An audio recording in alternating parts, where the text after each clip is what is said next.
The word jihad is mentioned in the Quran about 41 times. The words mercy, peace and compassion are mentioned about 355 times. Yes, come in. Come on in, Riaz. Sit down, please.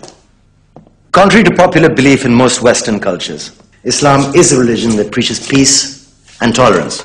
Yes, Patricia. If Islam truly is a religion that preaches peace, then how come the world's most troubled spots, the West Bank, Afghanistan, Pakistan, Iraq, they're all plagued with Islamic terrorism? Well, that depends on your definition of terrorism. Some might argue that the U.S. invasions of countries like Iraq and Afghanistan are also acts of terrorism. Those were acts of war to get rid of despotic regimes. Or means of getting at a country's oil. Conspiracy theories. Well, May I? Yes, please. Go ahead, Riaz. Mr. Khan is right. I mean, if we're talking about terrorists, the world's biggest terrorists are the white superpowers. Come on now. No, really, stop and think about it. Explain 9/11. Okay. Do you know how many people died in the Twin Towers strike? Around 3,000. And do you have any idea how many people died in the bombing of Afghanistan? Take a wild guess.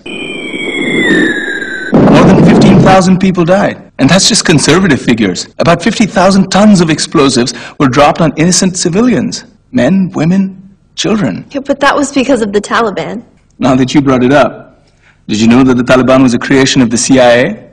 To fight the Russians. Whatever. They were still harboring terrorists. Yeah, right. Terrorists that were never found. Just like the weapons of mass destruction that were never found in Iraq. Do you want to get into the death toll in Iraq?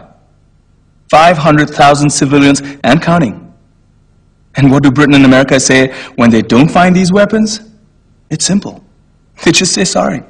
And still refuse to relinquish control of these countries. What are you trying to say? What I'm trying to say is that just because you're American, wear a fancy suit, and call yourself the president, doesn't make you any less of a terrorist.